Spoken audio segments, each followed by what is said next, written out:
नमस्कार दोस्तों, स्वागत है आपका ज्ञानधारा में। और ज्ञानधारा में हम आज एक नया और न्यू टॉपिक लेंगे। जैसे कि आप बोर्ड पे देख सकते हैं, लिखा हुआ है स्टेजेस ऑफ डेवलपमेंट का 4th टॉपिक एडोलेसेंस यानी किशोरावस्था। इस एज को एक नया नाम और भी दिया गया है, प्रॉब्लम एज। इसे प्रॉब्लम एज भी कहते हैं, क्योंकि जब हम लोग टीन एज में होते हैं तो हम बहुत सारी चीज़ों में सही और गलत का डिफरेंस नहीं समझ पाते हैं, और इसीलिए इस एज को प्रॉब्लम एज कहा जाता है। और इसमें कई सारी टीनेज की डेफिनेशंस हैं। जब आप अपने नोट्स बनाइएगा तो उसे ज़रूर हाईलाइट करिएगा। और आइए वीडियो को स्टार्ट करते हैं।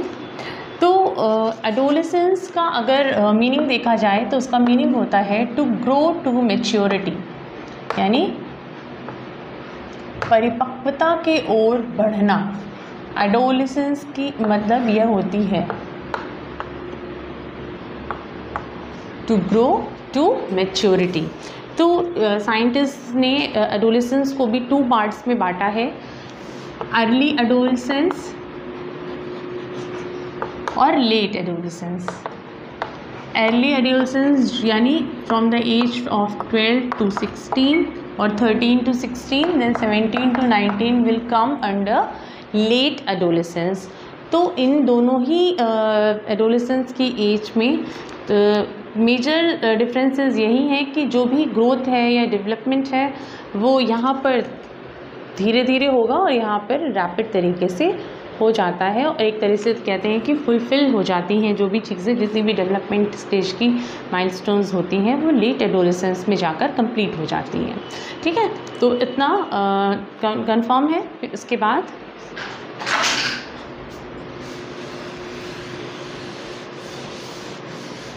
तो सबसे पहले हम बात करते हैं हमेशा की तरह एडोलेसेंस के फिज़िकल डेवलपमेंट में। एडोलेसेंस यानी जो टीन एज होती है बच्चों की, उसमें फ़िज़िकल डेवलपमेंट क्या क्या होते हैं इसको आप नोट भी कर सकते हैं। सबसे पहला पॉइंट है कि हमेशा की तरह boys will always weigh more than girls, then 90% height बच्चे गेन कर लेते हैं इस टाइम पे। Secondly, full body, bones, muscles, brain, ये डेवलपमेंट हो रहे होते हैं और लगभग फुल हो चुके होते हैं। यहाँ पे रिप्रोडक्टिव ऑर्गन्स एक्टिव हो जाते हैं। वोकल चेंज होता है, आवाज़ बदल जाती है सभी बच्चों की। और हॉर्मोन्स एक्टिव हो जाते हैं, साथ में ग्लैंड्स सिक्रीशन स्टार्ट हो जाता है। वो जब आप रिप्रोडक्टिव ऑर्गन्स वाली जो चैप्टर्स होते हैं उसमें रीड कर लीजिएगा कि इनमें क्या क्या चीज़ें स्पेसिफिक तरीके से काम करती हैं, कौन से ग्लैंड्स कौन सा हार्मोन सिक्रीट करते हैं और उसकी क्या फंक्शनल चीज़ें हैं।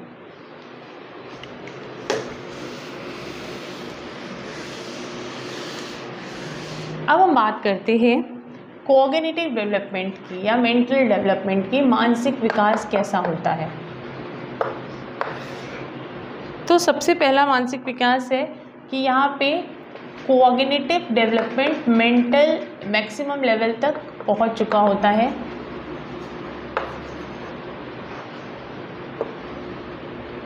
यहाँ पर बच्चे ज़्यादातर अपना कॉग्निटिव स्टेज का मैक्सिमम लेवल गेन कर लेते हैं। नेक्स्ट है कि यहाँ से जो बच्चे हैं वो कॉन्क्रीट मॉडल ऑफ थिंकिंग, यानी जो सतही सोच होती है उनकी दुनिया को देखने की, उससे वो कॉम्प्लेक्स थिंकिंग की तरफ पहुंचते हैं, यानी चीज़ों की गहराइयाँ समझने की कोशिश करना शुरू करते हैं। और क्योंकि यहाँ पर इनका प्री फ्रंटल लोब जो कि रिस्पॉन्सिबल होता है कह सकते हैं रीजनिंग के लिए, इम्पल्स कंट्रोल के लिए प्री फ्रंटल लोब जो होता है, और रीजनिंग है और आपका वर्किंग मेमोरी है, डिसीजन मेकिंग एबिलिटी है, वो यहाँ पर बहुत रैपिडली प्री फ्रंटल जो होता है लोब वो ब्रेन का बहुत रैपिडली मैच्योर हो रहा होता है।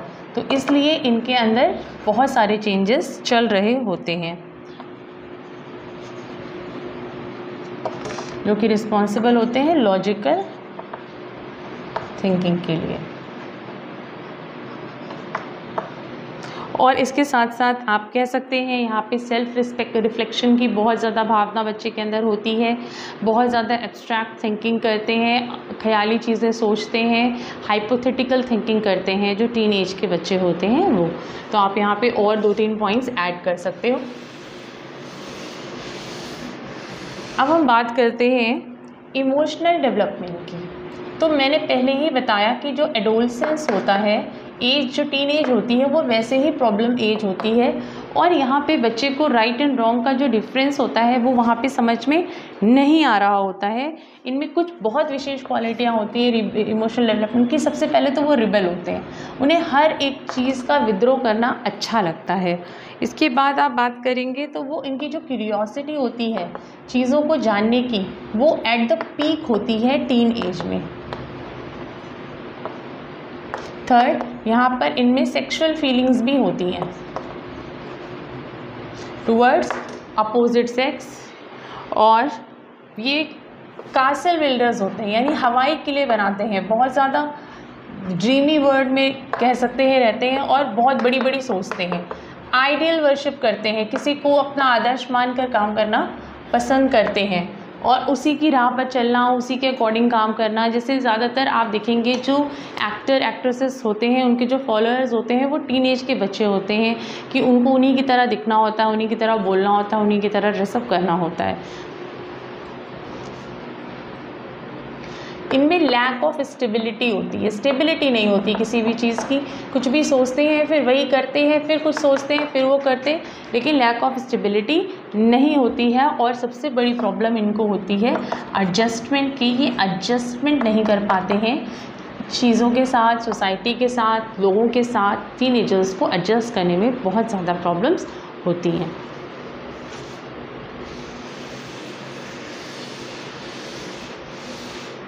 नेक्स्ट है सोशल डेवलपमेंट। तो टीन एज में सोशल डेवलपमेंट कैसा होगा? सबसे पहले तो फैमिली को लेस और पीयर्स को अधिक इम्पोर्टेंस दी जाती है, दोस्त उनकी दुनिया होते हैं सोशल डेवलपमेंट की अगर बात करें। दूसरा, ये रोमांटिक रिलेशनशिप्स फॉर्म करते हैं यहाँ पर टीन एज में आकर, रोमांटिक रिलेशनशिप्स में आते हैं। उसके बाद आप कह सकते हैं कि ये they always try to fit in society, और उसके लिए वो डिफरेंट चीज़ें करते हैं। They try to fit in the society. Next, ये सेकंड, इनमें एक क्राइसिस होती है आइडेंटिटी को लेकर, कि इनकी आइडेंटिटी क्या है और वर्सेस इनका रोल क्या है। ये इनको हमेशा प्रॉब्लम रहती है कि मैं हूँ क्या और मुझे कैसे बिहेवियर करना चाहिए। तो उनमें हमेशा अपनी आइडेंटिटी क्राइसिस होती है, अपने आप को ढूंढने के लिए वो कंफ्यूज से रहते हैं हमेशा कि हमें करना क्या है। और सेल्फ कॉन्सेप्ट में विश्वास रखते हैं, पूरे दिन अपने आप को देखना, अपने बारे में सोचना, अपने लिए सोचना, ये ज़्यादा करते हैं। और इसके साथ साथ जो कह सकते हैं जो सोशल कॉजेज़ के वर्क होते हैं उनमें भी ये बहुत बढ़ चढ़कर हिस्सा लेना पसंद करते हैं, क्योंकि इनमें एक लीडरशिप की क्वालिटी भी साथ साथ डेवलप हो रही होती है। प्लस इनको सोसाइटी का हीरो बनने का बहुत शौक़ होता है, और कह सकते हैं कि रफ्तार से गाड़ी चलाना, बहुत तेज़ी से गाड़ी चलाना, या शीशे के सामने हमेशा खड़े होकर अपने फेवरेट एक्टर एक्ट्रेसेस का नकल करना चीज़ों की, ये सारे काम इनके होते हैं। तो जो सोशल कॉज होता है उससे भी उन्हें लगता है कि ये सोसाइटी के हीरो बन सकते हैं, तो ये इन सारे कामों में भी बहुत ज़्यादा इंटरेस्ट लेते हैं।